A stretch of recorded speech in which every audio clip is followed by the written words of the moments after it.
kindly distribute the paper.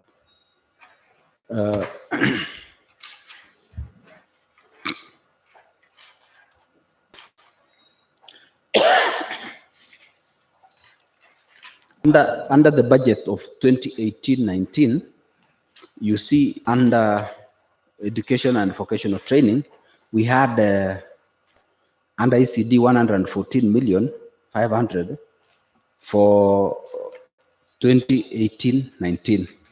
Under the same, if you go down, work in progress and pending bills, you have 120,145,000. Then when we went for supplementary budget, the 120,145 was left as it was. And then we actually was not touched. What was touched was the construction, which was deducted to 90 million. Then the 24 million was added to work in progress and the pending bills, which gave the total of 144,145,000. Now, by end of financial year 2017-18, what amounts had been utilized for construction and supply of material in ECD? That is first question. Number two, what informed the allocation of 120,145 and the additional 24 million during the supplementary budget? Thirdly, I think I've been keen, would wish to have full disclosure of who are the suppliers of cement, ballast, sand, and any other material, and the systems which were used to select these suppliers. Did they go through competitive bidding? If so, let us have those records so that we actually get to know what is the bottom line of all this. Because as far as I'm concerned, we've done the under actually consume far more than what we are seeing here, which it would imply that it will actually be not the 114 million that is in record. It should actually be far, far, far more than that, because we've reallocated more money into the project. So maybe we need those responses. Thank you, Chair.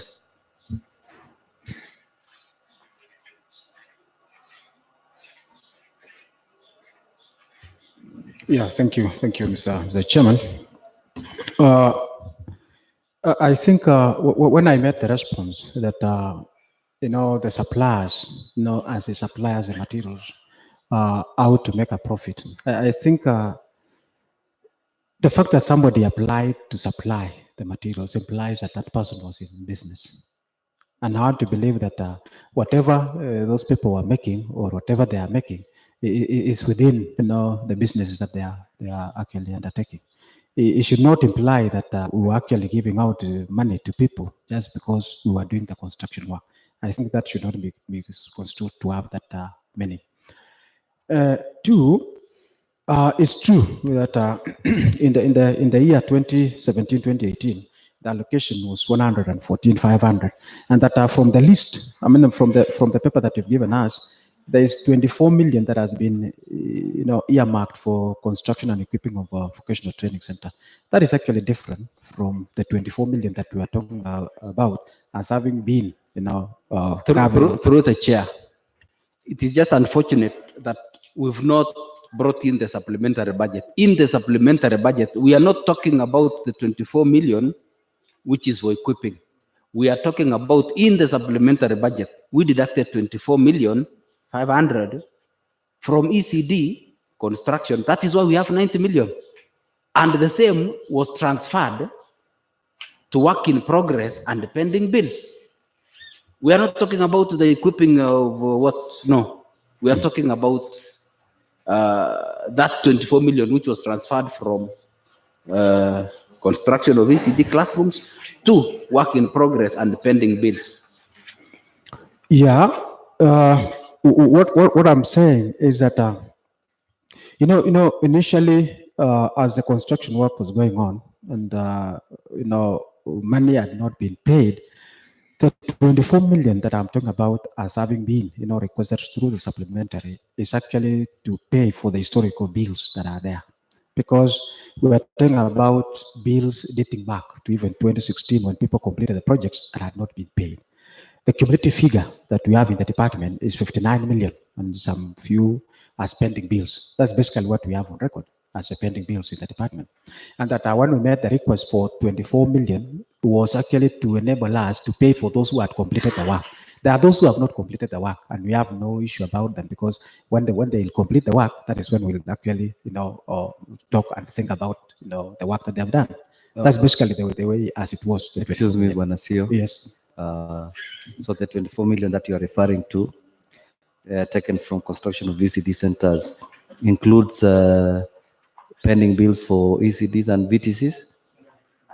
It is a combination, because we only looked at those that had been completed, whether it is the vocational training center or the ECD, because the total figure for both categories is actually around 59 million. Thank you. Yes. So does that include Sirwayala VTC? Sirwayala? Yes. If they have completed, then it will be included, because we only capture those that have been completed. Yeah, I believe your department should have information Yeah. about such centers, because we were in Sirwayala on Friday, and the construction is not complete. Yeah, it's not complete. Yes. Yeah. We were in Siglai Yes. on Tuesday. Yes. The workshop is not complete. Yes. And I called you, you say 2.9 million has been paid, and the building is not completed. Yeah. Does that include that? Including that in terms of what now? In terms of payments. You see, there are two issues here. There are institutions that have been labeled as having been completed in the previous, government. The issue that is there. What we are talking about, the 24 million, are those that have been completed and are due for payment. Those are the ones that we captured. Because those that have not been completed, we have advised the contractors, you see, to go back and complete the work. And the moment they have completed, then they will report back to us that the work has been completed, so that now we can see what we can do in the next, maybe looking for a budget to pay them. That's what you say. Thank you. Yeah. And looking at the figures that Honorable Komen has raised, 120, 145,000, slightly over 2 million per center. Our budget is 1.9. Yes. Are you getting me? I'm getting you. Yes. I do not want to make a comment on that, because I seem to be well versed with it. No, the issue is, Yes. work in progress and pending bills here is 120, 145. That gives each ECD center for 2017, 2018, slightly over 2 million. Yes.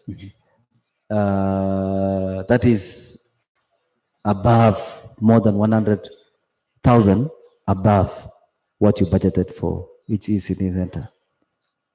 And that money would be adequate to buy furniture. Yeah, if it had been budgeted, it cannot consume all that money, the furniture. But surprisingly, I want to say that furniture was not actually factored in. Bwana CEO is, Yes. from the documents that you have provided, vis-a-vis what is in the budget. Yeah. The budget, what you budgeted for is 1.9 million per center. Yes. What was given to you is 120 million, 145,000. Divide by 60 centers. That gives us slightly above 2 million. Considering that we are working on very tight budget, no money, scarcity of resources. 100,000, which is going to get lost in between here, is adequate to buy furniture for ICT centers. Where is that money? Further to that, Chair, also is, I'm 100% sure that some of the suppliers in 2017-18 had been paid when we are now allocating these 120. That's why I'm asking how much had been utilized in the previous budget of 114 in the 17-18 by the close of the year. Was it arrived at?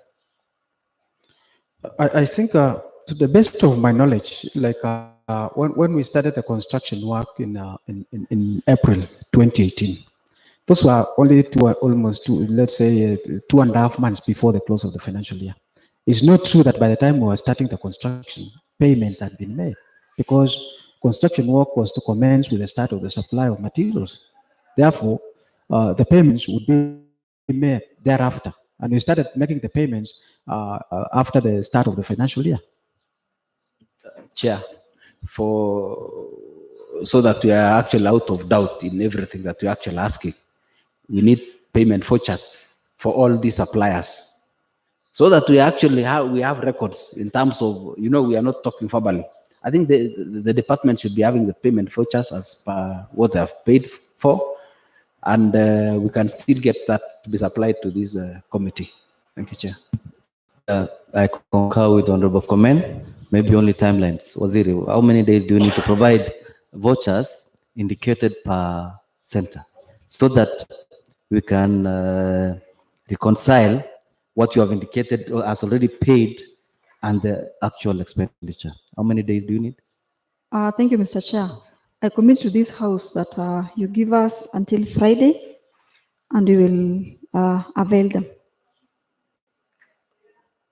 Thank you. So let's There's an proceed. issue, Mr. Chair, that I wanted to clarify on the 120 million as work in progress and pending bills. The 120,145,000 is both cumulative for work in progress that was for 17-18 and any other pending bills that were there.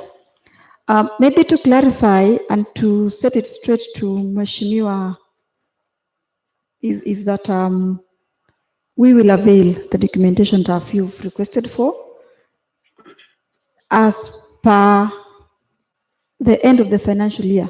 What was the pending bills for the 17-18 and any other bills before the division of the money, the 114 million to 1.5% are making it 90, and the balances to cater for the pending bills.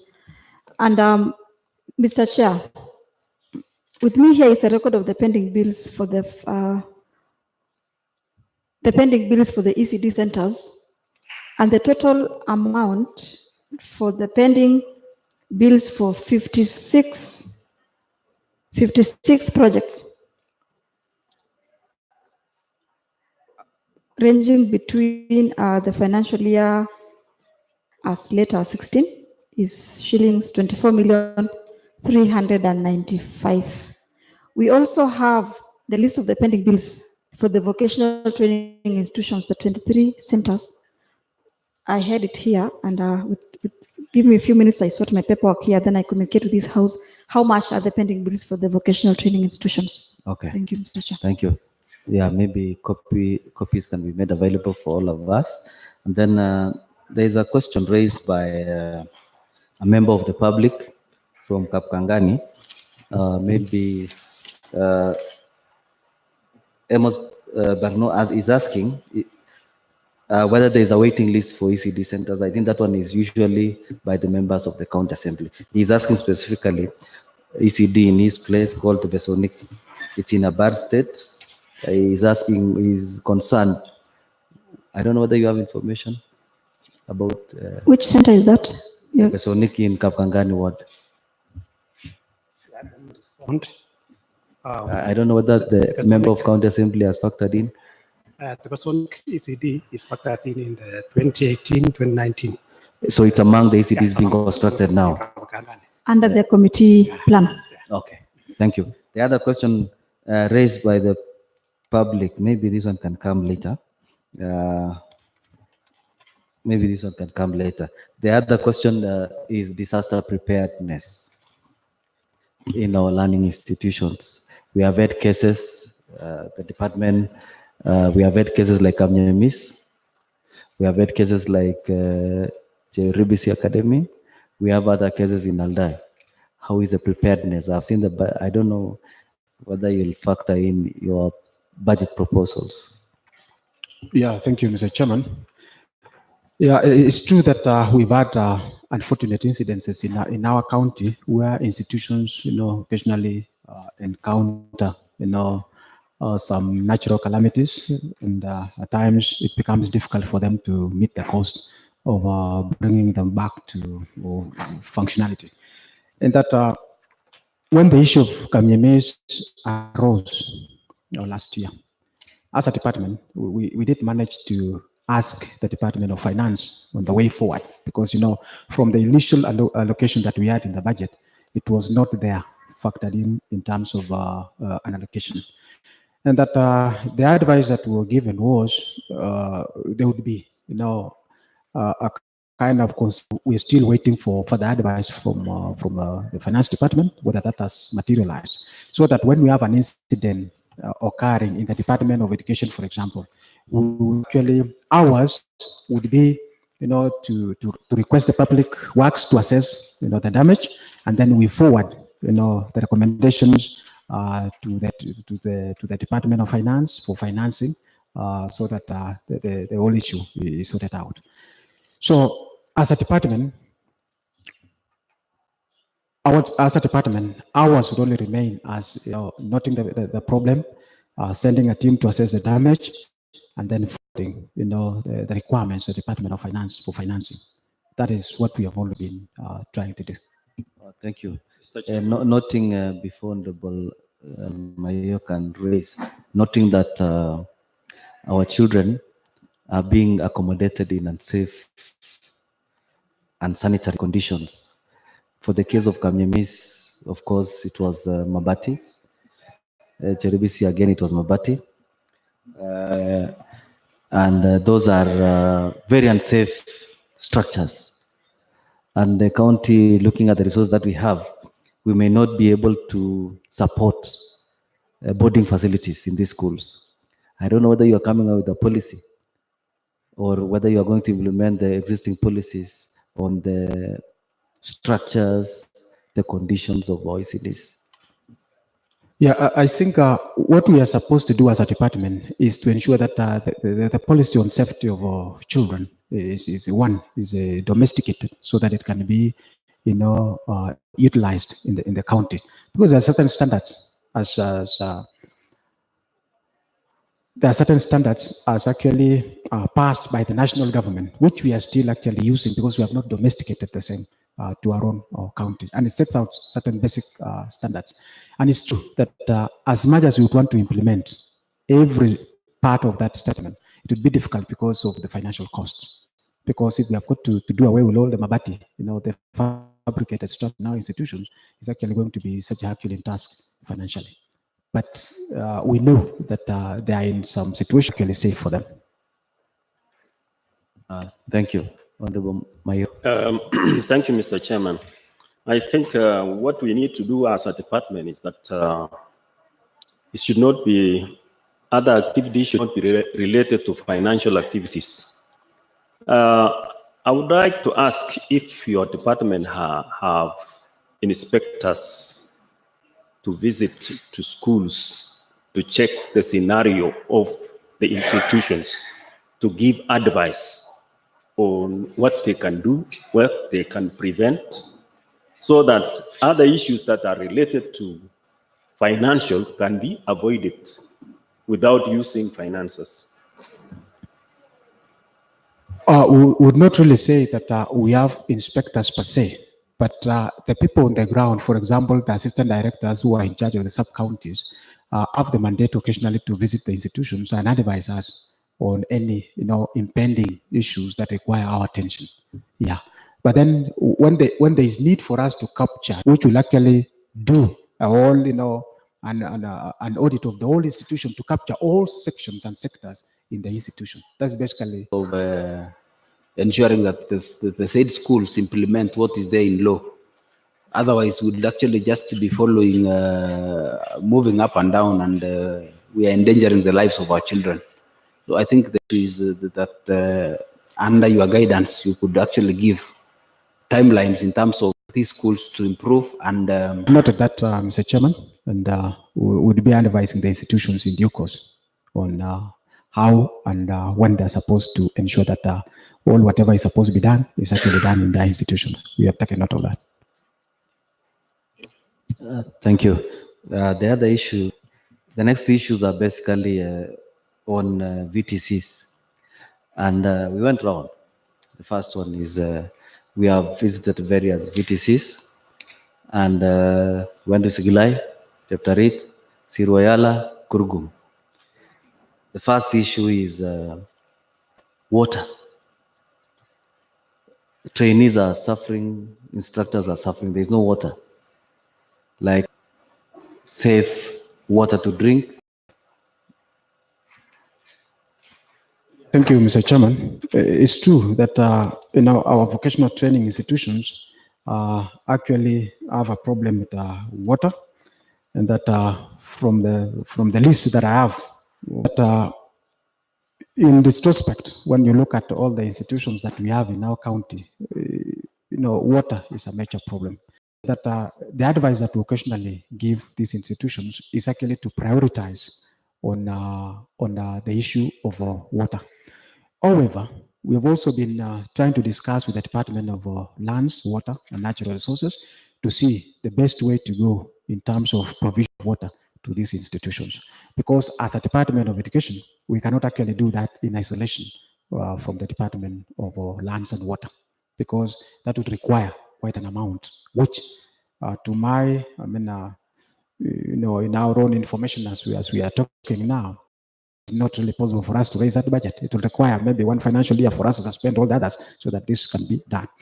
Water department has not responded to that request that we made, that what is the best way that we can utilize in supplying water.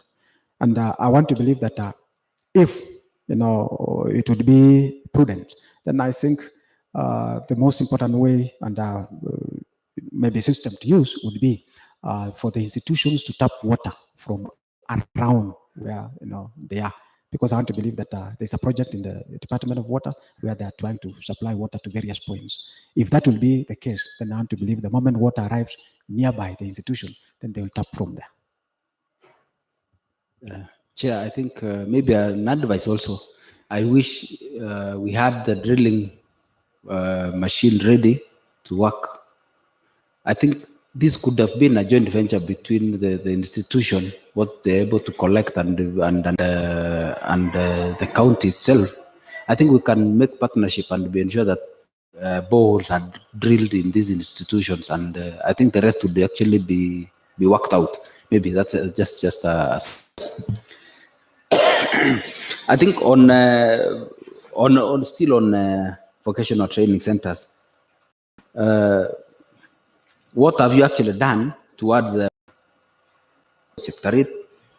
We found out that 3/4 of all of the students there, enough students from our county. What are you doing in terms of that? Wards is very low, less than 5% of the 30%. We went to Cheptarit. Wards neighboring the institution have hardly 5 students. That is Kosirai and Ngachek Lelmokwa. So what strategies do you have so that our people can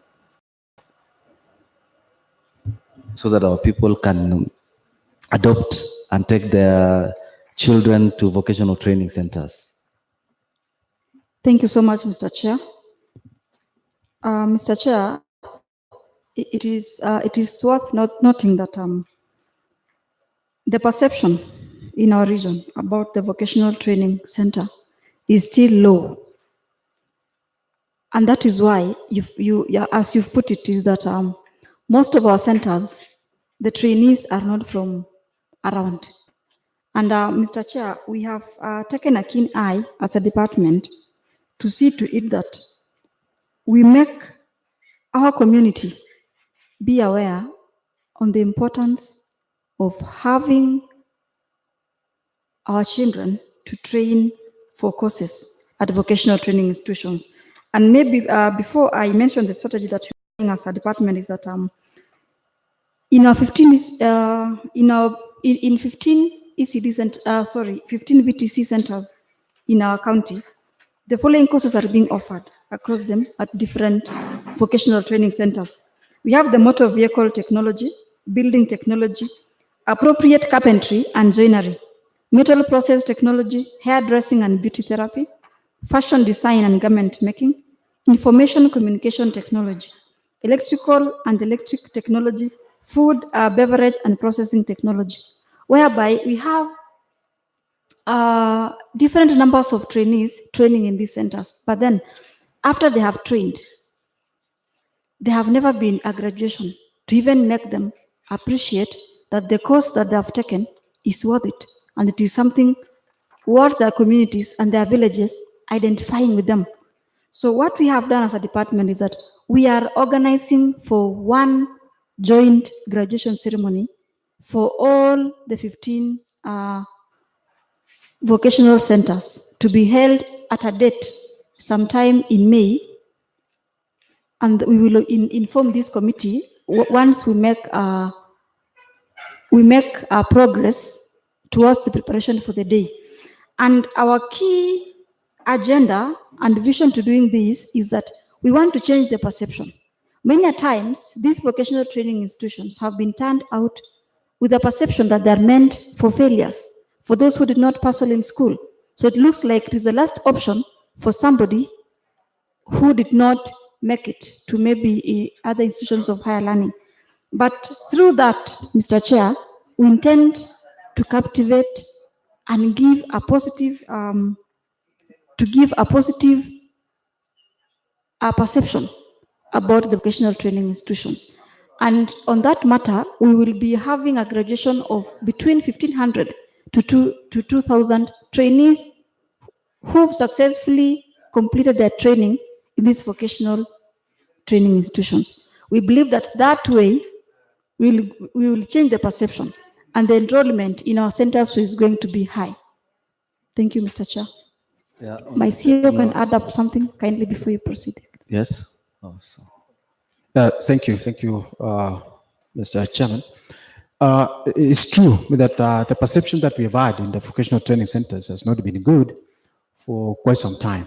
And I want to state that the fact that students from other counties are actually coming to take up positions in our institution implies that our institutions are known beyond the boundaries of our county. It is only that the perception in our county has actually been negative, that vocational training centers are associated with failures, which we are actually trying to turn around. Two, the fact that we are allocating 18 million to vocational training center in our bursaries is also another measure to woo them that at least there'll be bursary for them when they join the institutions. And I want to believe that going forward, the number will actually be increasing as we go along. One of the evidence that we can cite here is Chapter 8 Vocational Training Center.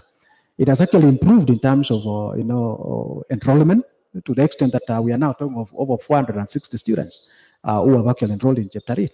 Simply because, one, the bursary is there, and that because it is actually been doing marketing almost on its own, and then that is part of what has actually improved on them.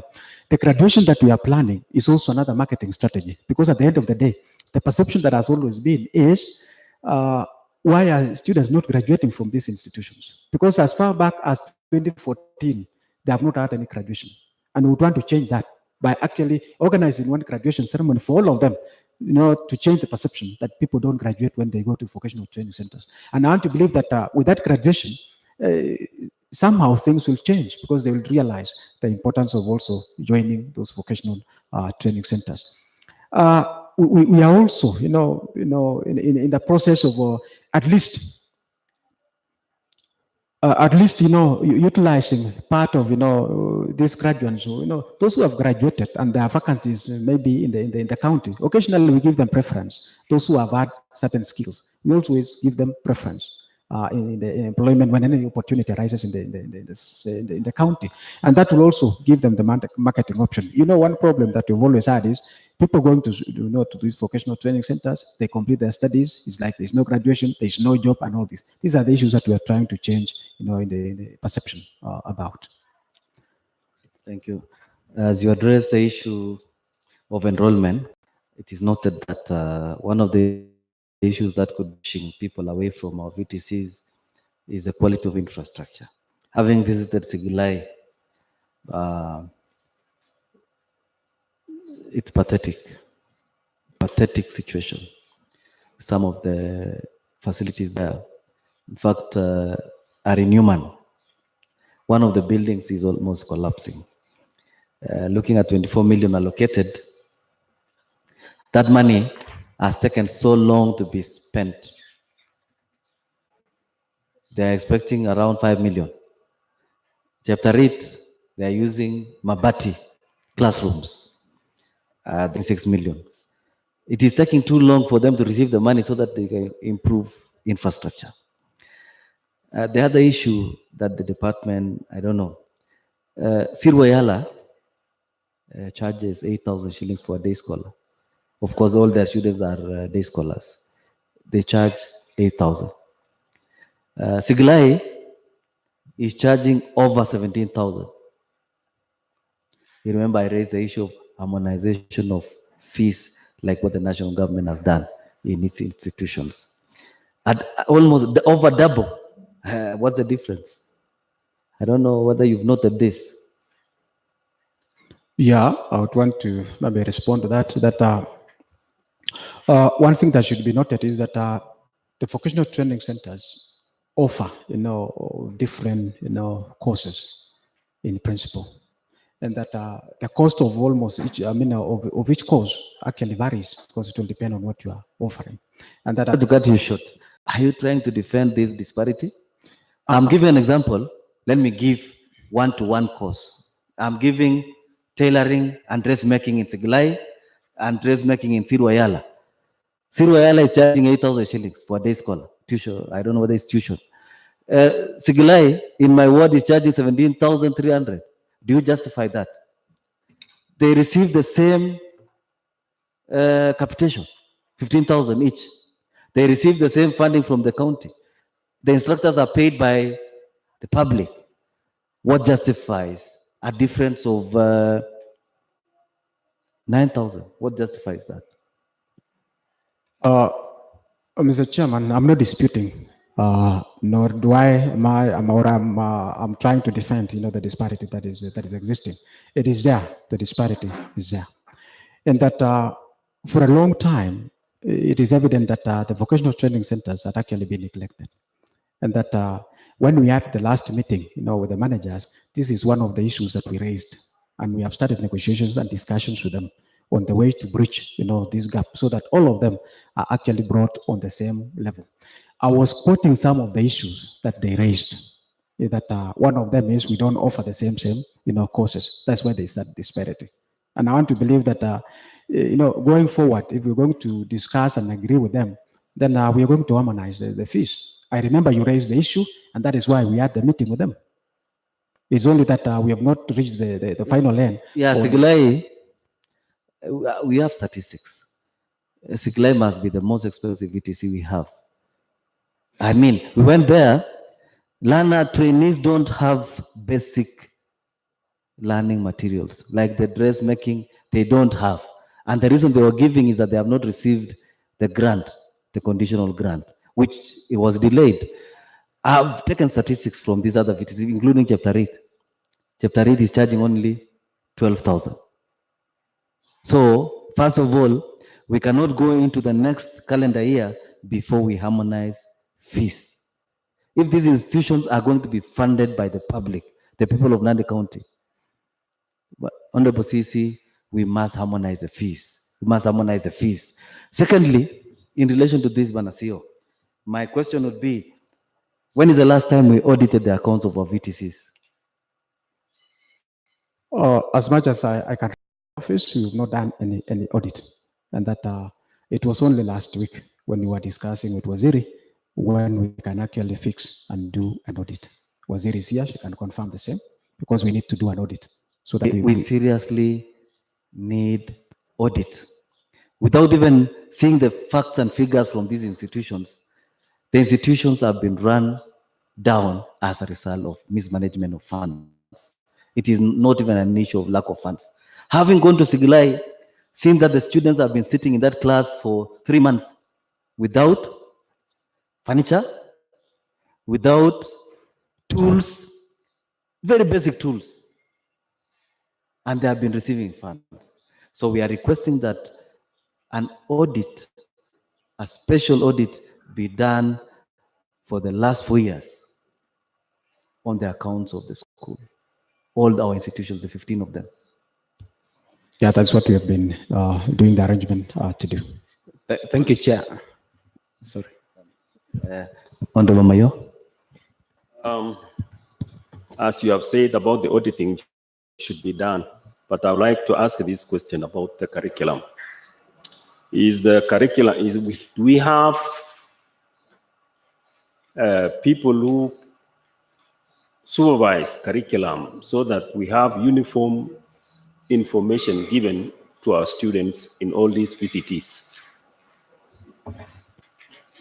Yeah, we have the structure that we have is in such a way that we have officers that we call vocational training officers. Those are based in the sub-counties, and the people actually who monitor to ensure that the curriculum is actually being implemented. They are also assisted by a director at the department level, and there's always that consultation to ensure that the curriculum is being provided as is expected.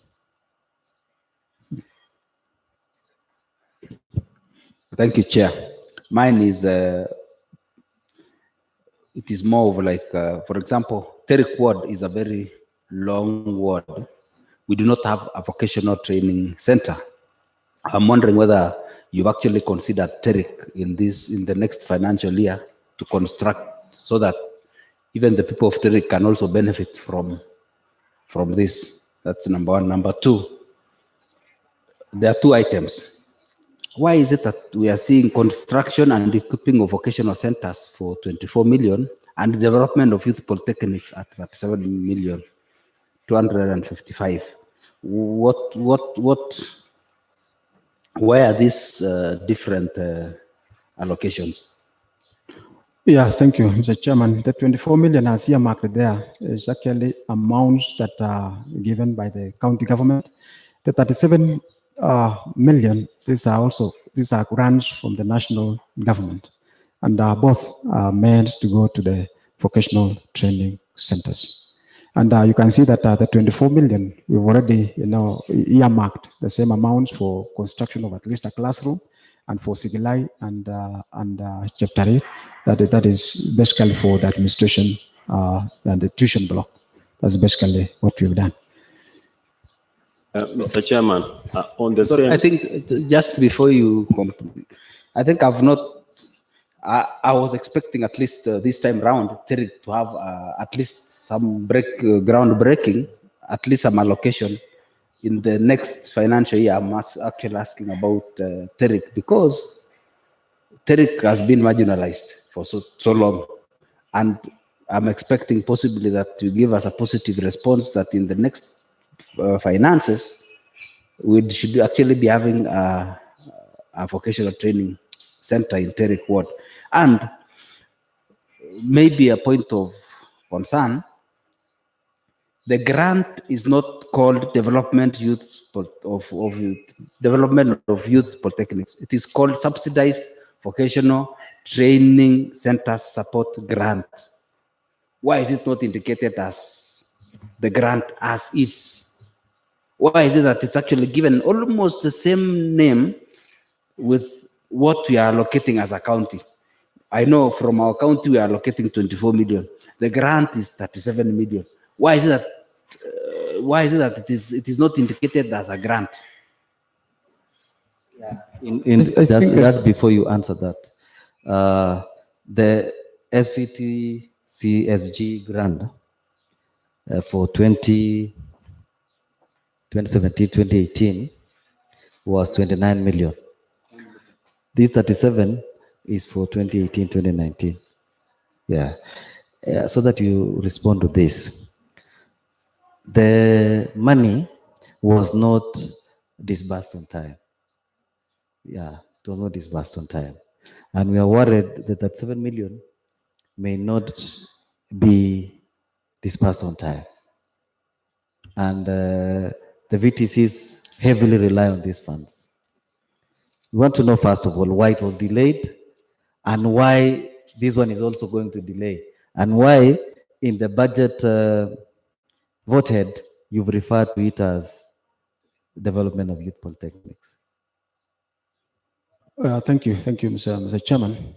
Yeah, it's true that the money actually delayed in the disbursement, and that the delay was occasioned by the stringent measures that were put in place by the national government before disbursing the money, so that by the time the money was hitting our account in the county, it had actually delayed, and that immediately when the money hit the accounts, we were supposed also to implement part of what the national government actually wanted us to do, which was opening different accounts for the same money, which also took us time because we had to define them in the system so that the money can actually be wired to the accounts. So it took us time because the definition of those institutions and the accounts actually brought quite a number of challenges. It took us quite some time to go through.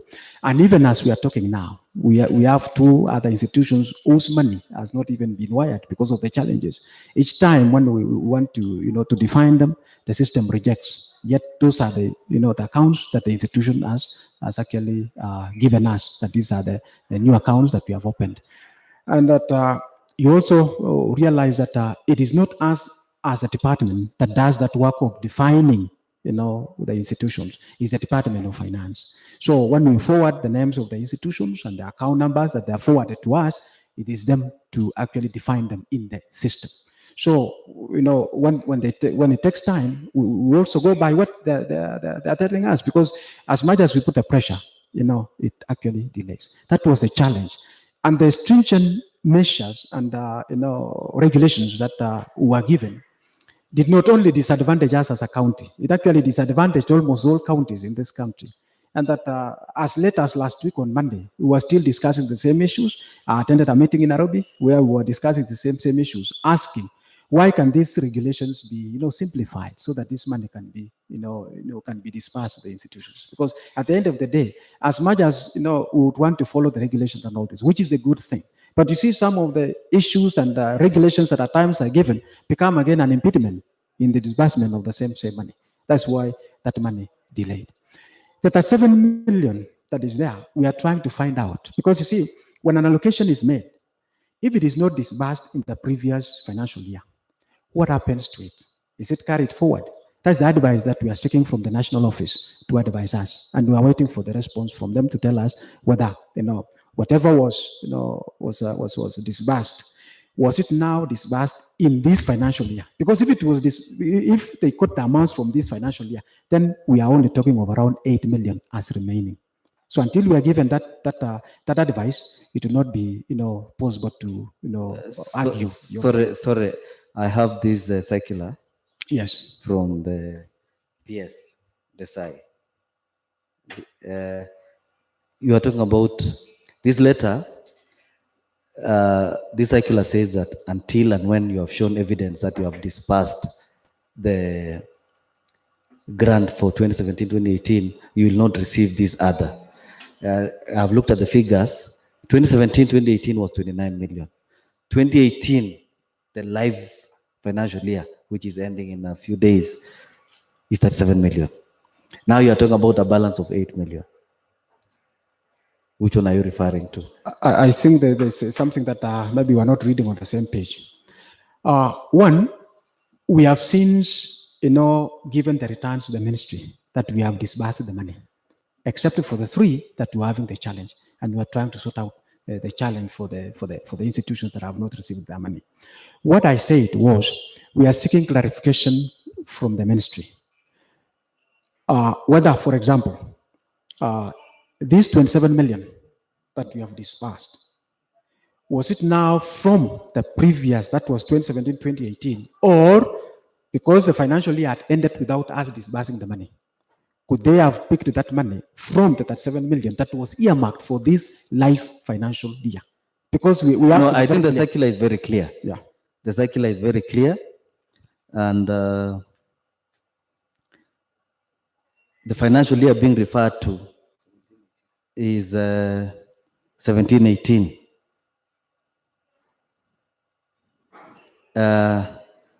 I can read the State Department of Vocational and Technical Training, Ministry of Education, has finalized the preparation of disbursement scheduled for the 2018-2019 support grant. However, after the monitoring and evaluation exercise conducted at the counties between 1st October and 26th October last year, it was established that the following counties listed, not included, did not disburse the funds amounting to, they give a total figure in the financial year 2017-2018. So the circular is very clear. The money that you have given out minus the 3 institutions belong to 2017-2018. Now, what plans do you have for 2018-2019? It's good that you have given the circular and appreciating the hurdles created by the national government. What plans do you have so that that money reaches institutions so that they are not sabotaged? Yeah, it's true. We have actually wired the money to the institutions, as I said, minus the 3. And we have given the returns to the national government that we have already wired the money. Because the condition for them to release the money that is remaining is as, is upon receipt of the returns that money has been wired. We have already committed to them the information that we have wired the money. So it's now upon them to give us the response that they are giving us the amounts and when they will actually give us the amounts. Now that somehow we have issues, even with other departments, they have issues with the finance department. Ordinarily, CECM education, how long would it take to implement some of these stringent conditions by the national government? How long? If we assigned one officer from your department to work hand in hand with the finance department, how long would it take to make sure that we are compliant? Wazir? Thank you, Mr. Chair. At times, as much as some of our issues of the department needs the indulgence or the support in terms of teamwork from the Department of Finance, our hands are at times tied. Some of the processes that we might be hoping to complete them on time to facilitate certain issues might not be as timely as we expect from the department. And a good example is what the CEO gave about the disbursement of the SVTG funds. As much as we hit the account on time, finance, and we respect the award. A circular like the one you've read to us can be circulated. The timely implementation of the circular from the national government will be determined by how the Department of Finance will act on them. Thank you.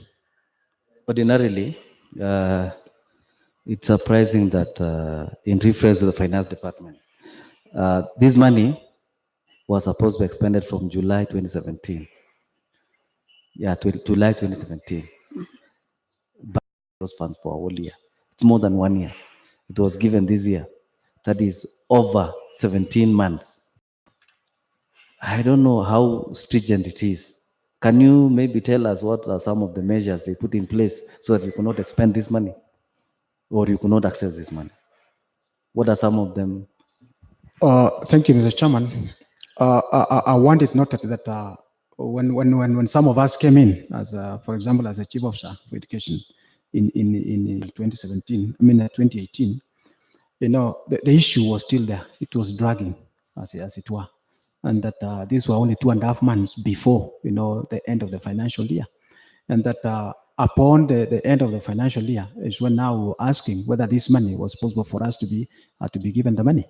And then when we requested that we are furnished with information about the same money, it came into contact that the ministry would want, to give out the money, but we must meet some of this. And that at the end of the day, we also go by the advice that we're given by the Department of Finance. so that whatever advice they give us, we'll actually have to abide by that. We can't go beyond that. And that is why when the money was disbursed eventually by the national government, and they informed us that the money has hit the account in the county, that's when we went into action to ensure that we disburse this money. And surprisingly, one of the issues was we were supposed to define, the accounts and the institutions in the system. That's when now we landed into another itch, which also took us quite some time before we could manage that. And the definition is a preserve of the Department of Finance. We can't do it. It is them to do it. So that's what. Define. How long does it take? If you start and the system is working, how many minutes do you need to define? I won't say in terms of time, Mr. Chairman, but what I know is that at times it takes time because the systems occasionally, we are told, fail and cannot do it, when we expect it. So and, basically you are raising issues with the centralized financial system that we are currently using in Nandi County. I won't say as such because we give the information to an individual. So whether it is the central system that is disadvantaging the individual, is difficult for us as a department to say so. I must admit, we must appreciate the fact that the centralized system of managing finances in Nandi County has messed us up. Because when we invite the Department of Lands, they always point their fingers at the Department of Finance. I believe you have a finance team. We can do this work within record time, isn't it? Yeah, it can be done, but you see, when you're told it's a system that is not, fast enough to do the work, you are left at that. There are instances when they have done the work in record time. And I want to believe that if it is a system that is also disturbing them, then I want to believe that it is also fair that we understand the predicament so that we don't really blame them that they are delaying. I wouldn't want, as a CEO of education, to blame them per se that they are not doing the work for us. No, I want to say that if it is a system that is disturbing them and it's difficult to define at a given time and they do it within a short time, then I think that is a big challenge because they have done other issues for us within a record time. Maybe I've never heard anybody raising issues on recurring expenditure, but I've always had issues with development funds.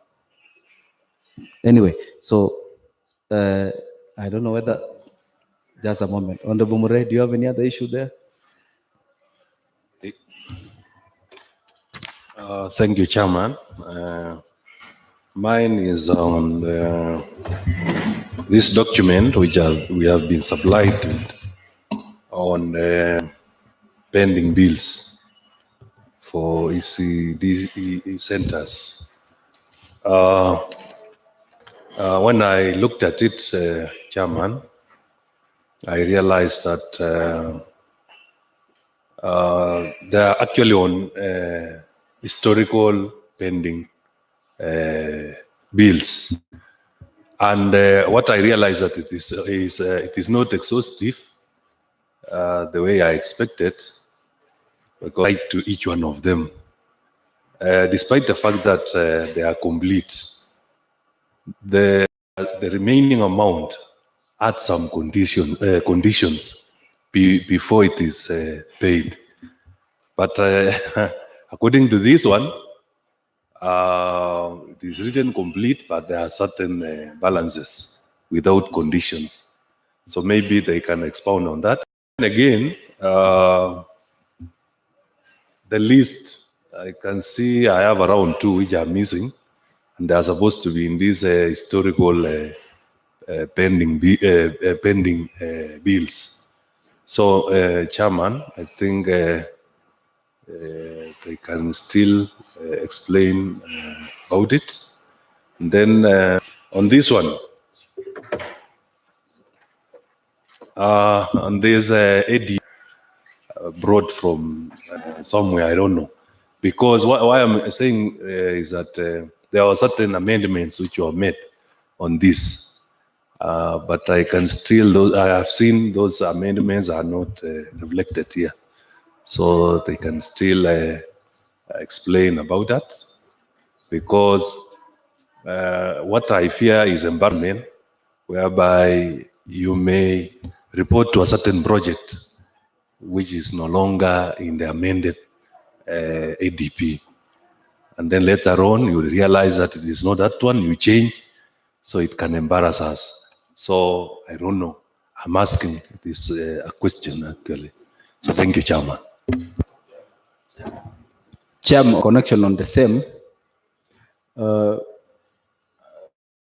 Have the executive directive that all pending projects be completed.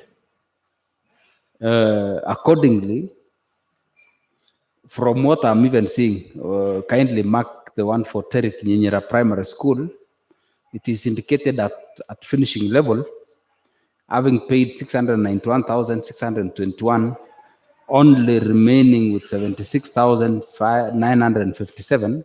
I'm actually wondering who actually authorized from your end that this contractor be paid to that level, because the contractor, the floor is not there. It's actually a structure that has just been roofed. So I'm wondering whether the remaining amount of 76,000 would be able to provide for the windows, doors, and the finishing aspects, the remaining part of the finishing. I think it is so absurd here. So I think it is something that you need to give us the way forward on that. And how are you going to deal with the executive order by the president? Yeah, thank you, Mr. Chairman. I want to respond to the Chair. last one. Excuse me.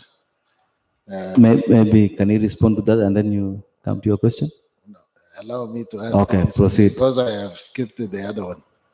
I've just ended when Honorable Murray is mentioning something about ECD historical bending bills. I've gone through the list, but it seems also there is one which is missing in my ward.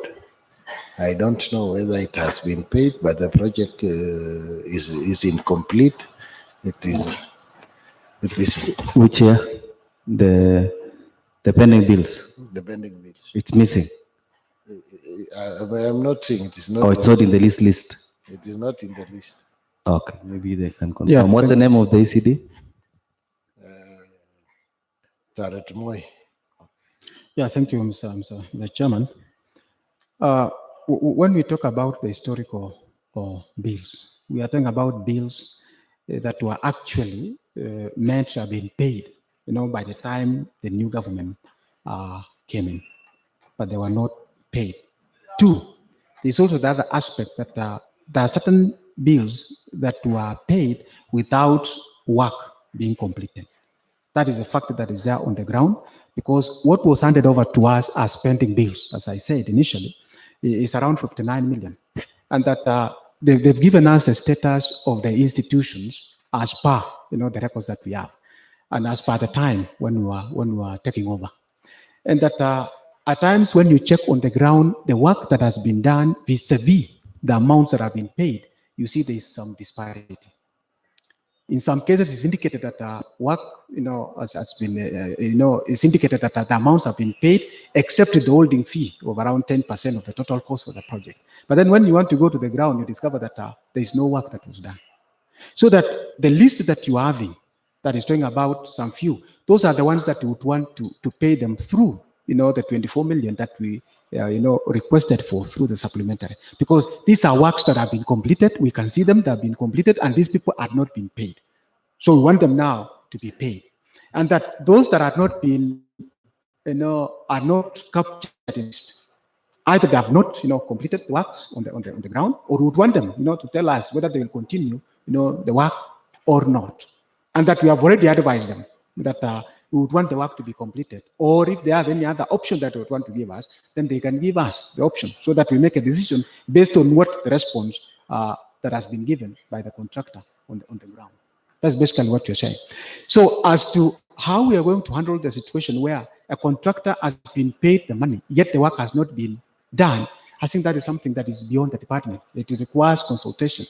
It requires, discussion, because we have to source for the money.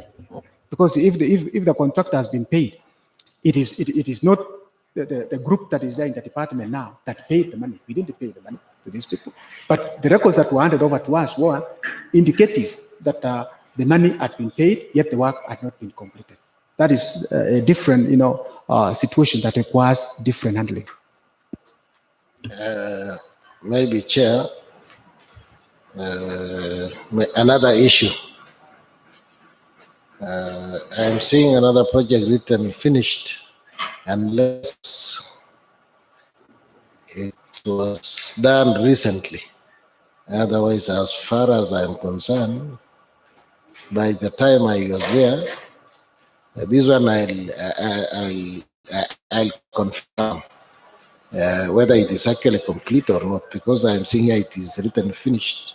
But according to me, I don't think it is actually finished. But I don't want to disagree unless it was done recently. So I'm yet to confirm whether it is actually true that it is complete.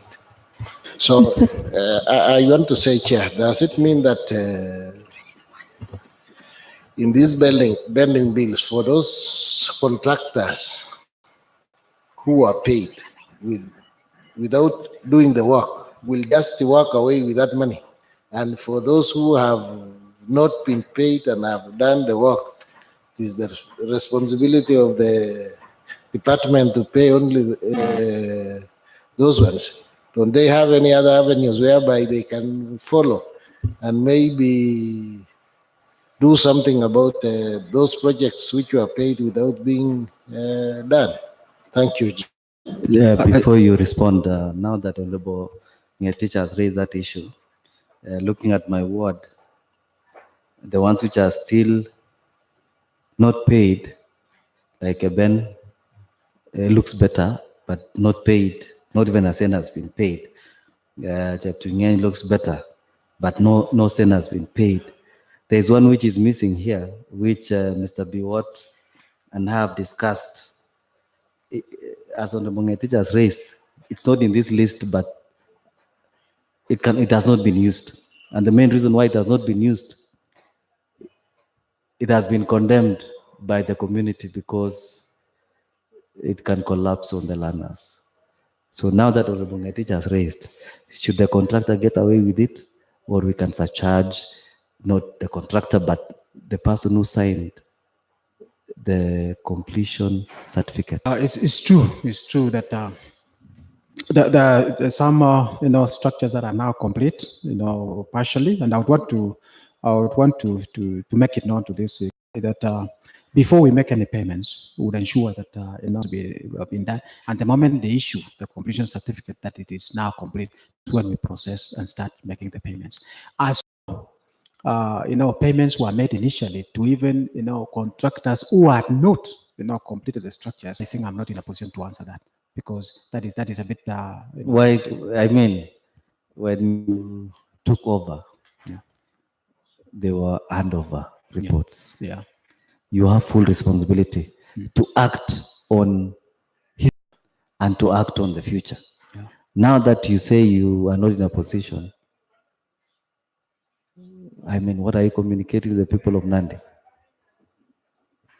Issue that why they were paid money without completing the project. That's the part that I'm saying is difficult for me as a current chief officer to make a statement on the same. But as to being handed over, yeah, it was handed over to me as pending bills is around 59 million. Yeah.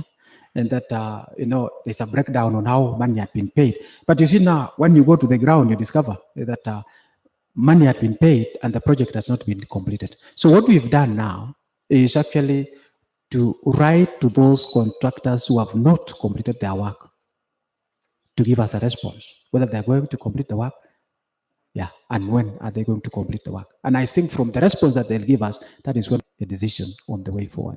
And this was just done the other week. Yeah, we are now entering the second week since they were instructed on to provide information to the department, because we are also taking action. That's why we requested for 24 million to pay for those who have completed, so that we don't hold everybody at ransom. Yeah. Thank you. Now that we are almost coming to the end of this, as our pertinent questions, Honorable Murray had to raise the issue of pending bills. Mr. Chairman, still on the VCTs, I'm always traveling from my home to this point, and I pass a VCT that is constructed by the county government, the department, but it is not yet complete. It's a good job, but it is not working. That one is in Kubuje ward. So that facility is good, but it is not, does not started. What is the department doing to see to it that it is started? Thank you, Mr. Chairman. Yeah, it's true that we have quite a number of vocational training institutions that have been completed and are not working, and that tied up with that I was asked initially, which I want to believe will also be required to answer, is that one, we would want to ascertain, the ownership of the land where some of these institutions are sitting on before we make any move. Two institutions that are in question now is Kabore, and we have also Kipsergech Vocational Training Center. As to how, a public utility of that kind was, was constructed on private land, I think that's a question that is difficult to answer now. But what we know is there was always consensus. When we want to start something new, there's always that general consensus that people have, that let us get it started, and then we shall, harmonize, the documentation, later. And then somewhere along the line, one or two things happens, and one of the partners in the agreement, decides to think otherwise, and then it becomes a big challenge. The citizens are saying, what is the government doing? They have wasted the money here. Chairman, I would wish that maybe the honorable member, gives us the name of the institution so that we can particularize the issue.